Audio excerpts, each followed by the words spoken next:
Hey everybody, this is Tracy here with another edition of A View from Tracy's Point, and we are here to recap Iyanla Fix My Life, Season 6, Episode 2, which was titled Addicted to Fame, Micky Memphitz Wright.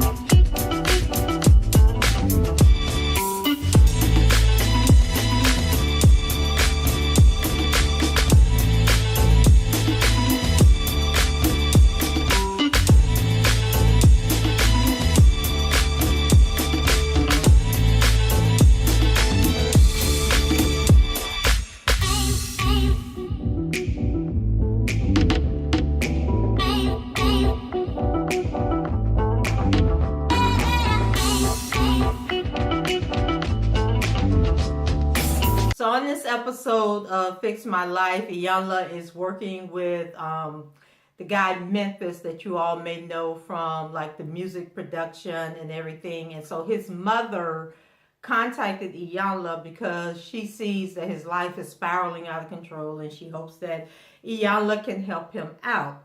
Now, I'm going to be honest. The only thing I knew about Memphitz is that he used to date K. Michelle, because he was the one that she said was beating up on her and that he tore her coochie up and knocked it all out of White because his thing was so big. And then he also used to be married to Toya Wright, who has the daughter from rapper Lil Wayne. So I had no clue that Memphitz had discovered people like Nicki Minaj, Waka Flocka, T-Pain, and somebody else that he mentioned. And so he lets us know that he was mentored by L.A. Reid, and as the story goes, he got caught up in the fame and fortune and lost his way. So when he was accused of domestic violence, he says that his professional life came tumbling down. And whenever he talked about the relationship situation, they bleeped out the name of the person that he was mentioning, and whether he said it was his ex-wife or his girlfriend or whoever. So the majority of viewers that were like on Twitter were asking, like, was he talking about K. Michelle destroyed his career, or is he talking about Toya? Like, who is he talking about? And I mean, when I say they bleeped it out, not only did they bleep out what he was saying, like in complete sentences, but they even took the camera over him so we couldn't even read his lips to see who he was talking about. But the majority of the people on social media said that he was talking about K. Michelle and not Toya. And so I'm thinking, I guess she had a right to destroy your career since she claimed you destroyed her coochie and her life ain't never been the same since then. So at the heart of the whole matter of why he was on, why his life is spiraling out of control is because his father was killed by a member of the KKK in 2007.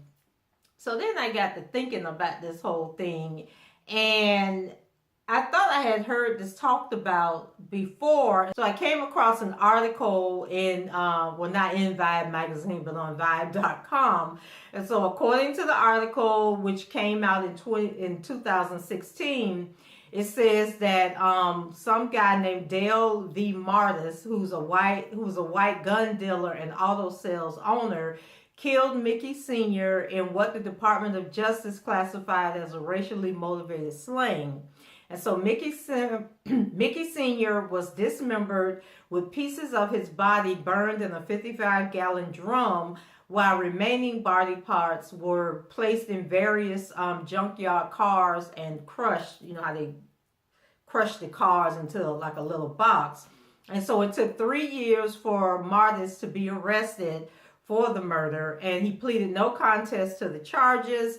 And Martis was initially offered a plea deal to serve 15 years, but a federal civil rights trial put him behind bars for life in 2011. So in the same article, they had a clip from Marriage Boot Camp, and I remember Memphitz and Toya had went on Marriage Boot Camp. And so the scene that they were showing was where he was talking to this guy, and the guy was saying, who are you angry with? And he said that he was angry at the guy who killed his father. And so then the guy said, okay, well, I'm that guy. I'm the guy that killed your father. And then he like lunged towards the guy. So I'm sitting there saying, so if he dealt with this issue on Marriage Boot Camp, why are we back here on Iyanla dealing with it? And we found out why. So we had a scene where Iyanla sits down with the mom, and the mom's name is Frances. And so she says that, she's worried about her son due to the effects of the loss of her husband. And she says that Memphitz was 19 years old at the time of the murder. So let me stick a pin right there, because these dates and ages and time frames throughout the show were not adding up at all. And I thought it was me, but then I started seeing other people on social media talking about it as well. So I don't know what is correct, because they said that Memphitz was 19 when the dad died, but then they said that the dad died 16 years ago, but they kept saying that Memphitz is 40 years old. So I was like trying to do the math and figure out, like, did they have Memphitz age wrong? Were they adding the 3 years? Like, the dad disappeared when he was 19, but they didn't find out what happened until he was 22. But then that still, once you added up the 16 years, the numbers weren't coming out right. So the mom tells Iyanla that Memphitz has not dealt with his father's murder. So when she tells Iyanla that she didn't have any of her children at the trial, including Memphitz, Iyanla says that this was a big mistake because they didn't get a chance to heal. But she said that, she didn't want them to hear the gory details and just find out, what a horrible death, that their father actually died. And so we don't know if when he shot the dad, if the dad died from the gunshot, or did he die from being dismembered? Like, we don't know how horrific the actual act of him dying was. Like, did he know he was going to die? And I guess if I researched a little bit more, I could have found out why he killed the father in the first place. Like, what led up to him feeling the need to shoot Memphitz' father. The murder was so bad that the mom says that she couldn't recover, her husband's body. And so Iyanla basically lets her know that she's part of the reason that her kids can't heal, because they needed to go through the process just like she went through the process. And so mom says that now Memphitz is not around due to the mistakes that he made in the music industry. And she's afraid that, it may come to a point where he will hurt himself. And so she said, today he's walking around like a wounded animal that has been cast aside. And so Iyanla says that Micky Jr. or Memphitz, he hides the pain of his father's death behind the Memphitz moniker. And so as long as he's being Memphitz, he doesn't have to deal with, the act of how his father died or missing his father. So next up, Iyanla meets with Memphitz, and he says that he lost a bit of himself when his dad died, or when the dad was murdered. And then Iyanla presses the fact that, because I think he said when his dad died, and then Iyanla was like, no, your dad didn't die, your dad was murdered. He was brutally murdered. This is how you heal, by accepting what really happened and being able to speak it. And then Iyanla makes it clear to him that she's not there for television. So I guess she knew he had been on Marriage Boot Camp and all this other nonsense, and Toya with the reality show, K. Michelle with the reality show. She was like, so if that's what you're here for, let's end this right now, because I really want to help you. And so she kept breaking down the details of the dad's death so, he could face the reality of the situation. And let me stick a pin right here, because y'all done talked about Iyanla so bad, and that Iyanla don't be fixing people's lives, that now y'all got Iyanla doing like little commercials and little these little takes where she's saying that she's not there to fix anybody's life, and that she's there to bring people to the point where they can face what they're going through and want to fix their own lives. And she said that she's just there to bring the tools that you need to acknowledge that you have a problem, but you have to do the work, and you have to be willing to change. And once she exposes it, opens up the wounds, then it's up to you to let the wound heal, or if you're just going to put a Band-Aid back on it. So y'all stop talking about Iyanla, because Iyanla says she know what she's doing, and she know what she's qualified to do, and that she knows when she has gone as far as she can go, and she needs to turn it over to like a psychiatrist or whatever. So y'all stop talking about Iyanla. Don't be fixing people's lives. Then Memphitz says that, his father's murder really hurt, which I'm sure it did. And he said that he called his dad his coach, and that when Micky Sr. Died, that he felt like he lost a part of himself. And to keep himself from thinking about the murder, he uses weed, coke, pills, and a whole bunch of other stuff. And I kept thinking to myself, for this man to be on drugs the way that he is, his skin looked all exfoliated, and he just really looked healthy, and his body looking nice, and he's a cute dude. Hair was looking all done with the dreads, and they had them braided them all down and everything. And then I was comparing how he looked on the Iyanla show to how he looked on that clip that I was watching from Marriage Boot Camp. And he has really, really come a long way, because on Marriage Boot Camp, he did look like he could have been on drugs and out of his mind. But actually on Iyanla, he just looked like a new person, like he's calm, and I just couldn't believe he was doing all the stuff that he said. I think he said he was doing mollies and just all kind of drinking and carrying on.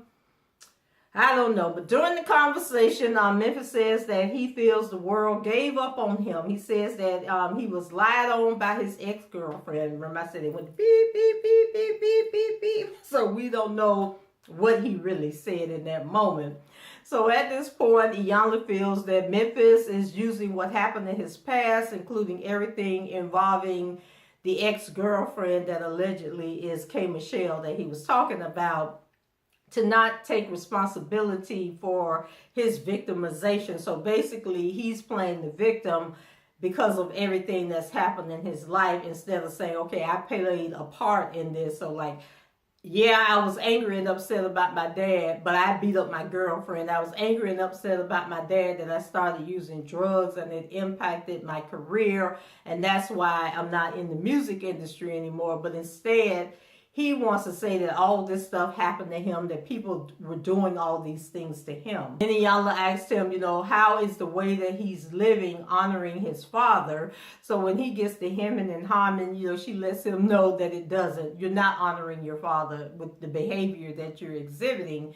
And so he starts talking about his career again, but Iyanla says in the voiceover that he's mourning the loss of his career when it's really the loss of his father that he should be in mourning about. And then she explains that the things he's talking about are temporary, and maybe the things that have happened are just a test to get him to the point of where he is right now. So she asks him what grade he would give himself for everything that has happened recently, and he says he'd give himself a B, which is a far cry from the F that Iyanla would give him, because she told him, I'm giving you an F because you're a failure. So here come the exercise, because y'all know Iyanla always got some homework that we got to do on these shows. So Iyanla brings him to an area of dirt and gives him a shovel and tells him to dig 2 holes. So while he's digging the holes, she's talking to him and everything, and she tells him that the F she gave him represent the facade that he lives in to suppress the anger that he feels about his father's death. And he admits that he never told anyone about his father's death because he didn't want to show weakness. And I'm like, how could something so horrific happen in your life and you not share it with anybody? Like, none of the people that you're dating, none of the people that you work with, your friends. Like, how did nobody know that this has happened in his life? Iyanla then tells him that him not telling people what happened, and him feeling that if he had told people was a sign of weakness, was the drugs that he was taking, not the reality that he was living. And so she gave him another F and said that F stood for fantasy. So after he digs the 2 holes, Memphitz is still talking about K. Michelle allegedly and everyone else for his failures, and however Iyanla isn't there for it. And so she feels that his blaming and his drug use, referring to it as that he be smoking happy flowers is what she said, or just an excuse. So Iyanla tells him that no one is responsible for the hole that you find yourself in. And then she tells him to take off his shoes and stand in the holes that he just dug. So he did, and he stepped down. I think the holes were kind of like knee deep. So Iyanla proceeds to fill the holes, in essence, burying him knee deep in his own BS. So she asks him, who dug those holes? And so Memphitz says, he dug the holes. So now, he got to figure out how to get himself out of them. Then Iyanla hands him some more cards that have words written on them that all begin with the letter F. And as Iyanla walks off to give him time to think about things, she also took the shovel with her and said that she couldn't leave him there because she didn't trust him to dig himself out of the hole. She needed him to figure out how to get out on his own. So she returns with the mom and his sister and his cousin. And he jokes that, he's playing in the dirt, but admits that he's in the hole that he made for himself and that the hole represents failure, fiction, fear, and foolishness. so every negative F word that he could have came up with. So Iyanla ties his hands together, exemplifying how the mother keeps him paralyzed. And she then instructs him to tell the mom, about his drug use and what he's been taking. And so that's what he said. He's been taking Xanax, Molly, Coke, and he says that he takes the drugs to run from his failures. And this is like I said, this is the healthiest looking drug addict I ever seen in my life. So after that little brief conversation with the mom and the sister and the cousin, Iyanla points out that he's still in denial and he's still naming and blaming. It's everybody else's fault but his. So she says, well, come on, let's go on back in the house and we're going to leave him out here, to figure this out for himself. So back inside, Iyanla sits with the mother, his cousin, Nikayla, and then the sister's name was Candace. And the mom says that Memphitz' confession is very scary. And I'm thinking, now, Mama, you already knew what all he was taking. Like, you knew what was going on because that's why you brought him there. So Nikayla says that she thinks that Memphitz has never mourned the loss of his father. Then the mother tells Iyanla that they had the memorial service for the father 3 years after his murder. And so I don't know. That's where I'm still kind of confused with as to whether or not the father went missing for 3 years. Were they just waiting for the man to go on trial? So I was a little confused with the whole 3-year period. But she says that Memphitz showed up for the funeral, but it seems that everyone who was there was just numb and that it just felt so, unreal that all this was happening. And so it really didn't feel like a memorial service. Or maybe people was just like, okay, 3 years have passed. Why is we just not doing this memorial service? But it just piled on to the reasons why her kids have not been able to mourn the loss of their father yet. So during the conversation, Candace says that this exercise is just too much for her and she wants to quit. She wants to leave. But Iyanla tells her that she needs to fight through the pain and just let her heart break.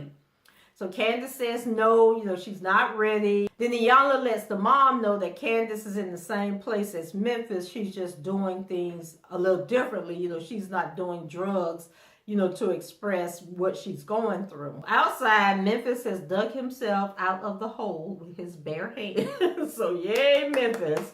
So when they walk upstairs to join the others inside, Candace has locked herself in the bathroom. So Candace begins to break down, crying, saying that she wants to leave. But then Iyanla tells Memphitz, go in there and console your sister. And, she tells him that it's okay to feel the way that she does, they just need to cry and get it all out. But Candace still tries to run away, but Iyanla won't let her go. So, Iyanla points out that Memphitz holds his pain inside, but Candace is showing hers externally. But Candace is showing externally what he's going through on the inside. So she tells the mom that she's got to, get involved in the healing. But mom is looking at Iyanla like, well, I thought that's what we came here for you to do. Like, why? I done told you what's going on. I need you to fix it. So this is where Iyanla said, I ain't fixing nobody's life. I'm just giving you the tools to fix your own life. So Iyanla tells them that, they're all runners. And that, Candace is trying to run away, but, I can't let her out of here. I need her to deal with the pain right now. So Candace is taken outside for a one-on-one chat with Iyanla. And Iyanla points out that Candace is there to support Memphitz, but she can't support herself. So how's she going to help somebody else? Because she hasn't dealt with the father's death herself. So Iyanla tells her, she's avoiding the pain and asks her, what she'd tell her dad if her dad was there. And then eventually, Candace breaks down and starts crying in Iyanla's arms. And so when Iyanla said the dad's death took their breath away, and if they aren't breathing, they aren't living. And I have had that experience before where, like, you breathing, of course you're breathing to stay alive, but technically you really are holding your breath after some traumatic experience. And I just, I could relate to that statement so much, and I was like drowning in my tears thinking about, my dad and how hard his death was. And I was right there when my dad died. So I can't even imagine my dad, like, disappearing and then finding out that he had died a violent death and that somebody had done all these horrible things to his body, and not knowing, how much pain he went through and how much suffering. Did he know what was about to happen to him? And oh, child, it was just too much. So the next day, Iyanla starts her day with the mom. And so the mom says that she's been overprotective of her children after the murder, and Iyanla tells her that you have to let them fall. Like, you can't be holding your kids up all the time, because eventually you're going to get tired and you're going to break. And then what if something happens to the mom and now she done left them in the world, having dealt with the father's death, and now they got to deal with her death. So I am kind of happy that, she is seeking help for them, even though, like I said, Memphitz was on that other show dealing with the same issue. But anyway, Iyanla explains to the mom that she has to be more of an advisory person for him, giving Memphitz insight, not her opinions. And so she also tells the mom that Memphitz should go to rehab. And the mom said, oh, you think he should go to rehab? Yeah, that's where most drug addicts need to go to get help for their situation. So Iyanla says that a big man like Memphitz can't be using some weeds growing in the ground to cope with his issues. So he needs some professional help. So next, Iyanla meets with Memphitz again, and during their conversation, she unveils a wreath with the father's picture on it. And I was like, oh my God. So Iyanla, wants him to talk to the memorial wreath, but Memphitz, he just begins to break down. Like, he was crying some real tears. His eyes was red. We saw the water, coming down his face. Unlike other people we be seeing crying, and we never seen no tear. The eyes just as clear and white as they want to be. But he was actually crying, and so maybe he's on his way to healing. So Iyanla tells him, talk to the wreath, and start with, telling your dad that I miss you, how much you miss him, say that. So then he says it, and then the conversation, he started having with the dad, like, he missed the fact, there were so many things that he wanted to tell his dad, so many things he wanted his dad to see him become like a music producer and follow his dreams. And there were things that, he wanted to talk to his dad about, and, the fact that he didn't get to say goodbye to his dad. And I was just like, oh my God, like, this is, whew, I just can't even imagine. And he says that he missed talking to his dad, and he also still, he's mad about the murder, and then he revealed that, he uses drugs, and, to forget about his dad, and, it's obviously not working, but that's what he tries to do. So then next up, Iyanla brings Candace into the room where Memphitz is at, so of course she looking at the wreath like, what the hell going on? So then Iyanla asks Memphitz, what would his dad say if he was still alive and saw him living the way that he's living? And he replied that, he would say, get up, get up out your mess. And Lord knows I can't stand to see a grown man cry. It just breaks my heart. But I know that part of his healing process is that he has to cry. And I don't know why. Like, him and his sister are hurting and going through the same kind of pain. But I guess we're used to seeing women cry. But it's just like when you see a man cry, the pain is cutting deep, and it's really, really real. And we are told, women are told it's okay to cry. But men, they're told not to cry. And I think that's part of the problem that Memphitz is probably going through, because he came up in that structure that men don't cry. So he's felt like he's had to hold all this, inside, and in essence, it's killing him. So Iyanla has Candace and Memphitz go out into the backyard again and tell them to just cry it all out. And so then Iyanla meets them out there later and makes Memphitz, you know, talk the pain out, because he's still, even though he was crying and saying things to the dad, he was still being kind of protective. And so he says that he feels like he's failed to make his dad proud. And Iyanla asked him, like, how do you know your dad isn't proud? Because your dad could have been looking down on your life when you were, you know, being a successful music producer and been very proud of what you were doing. But then you allowed all this stuff to happen that took all that away from you. And so then she asked Memphitz to apologize to himself and his father for not allowing himself to feel the pain and anger. And she asks Candace, you know, if she feels that Micky Sr. is proud of them. And then Candace said, yes, she does. So at the end of the show, Iyanla brings in a guy named Dr. Brooks, who is a director of the Tengu Rehabilitation and Treatment Center. And so she tells him, so the guy tells Memphitz, you know, that he's an addict. And Dr. Brooks wants to help him deal with the pain without the drugs and the alcohol. And so Iyanla says, you know, I want to give you another F, and that F stands for freedom. So he's then invited to a 30-day in-house rehab at the facility, and Memphitz agrees to go. But when they first said, you know, we got this 30-day program and we want you to come, Memphitz asked the man if it was going to be like going to prison. And I was like, what? Like, well, it was so random. But then I had forgotten about when the show first came on, Iyanla had posted what looked like a mug shot. So obviously he's been to jail before. So I love the relationship that Memphitz has with the women in his life. And I honestly can't imagine him being physically abusive to anyone, but that doesn't mean that he has never been physically abusive. I could see him cussing somebody out and just, you know, taking out his anger on them, but I kind of was like, he just didn't seem like the type of guy that would just be beating a woman up, knocking her downstairs, hitting her across the head. But I don't know, it could have been during moments when he was strung out on the mollies and the coke and the alcohol and all that turned him into an entirely different person. So Memphitz tells the man that he'll go, but I guess something happened after the filming of the show, because I think the show was filmed like in September. And then according to the, you know how they do the little follow-up at the end of the show and tell you where the people are now, we learned that Memphitz has never checked into the rehab facility, but the people say that they are holding the spot there, and anytime he won't come, he can come. So y'all done seen Memphitz in the news. Do y'all know what's going on with Memphitz and why people don't never go get the help? Like, you done came on the show, you done cried your tears and did all this, and then you just, but I guess that meant giving up his drugs, and he just wasn't ready to do that. So guys, that was it for me for this episode.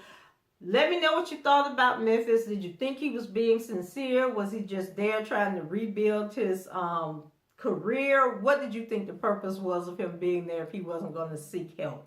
Leave your comments below, rate the video, subscribe to the channel if you haven't done so already. And until the next time, I shall talk to you guys later. Bye-bye.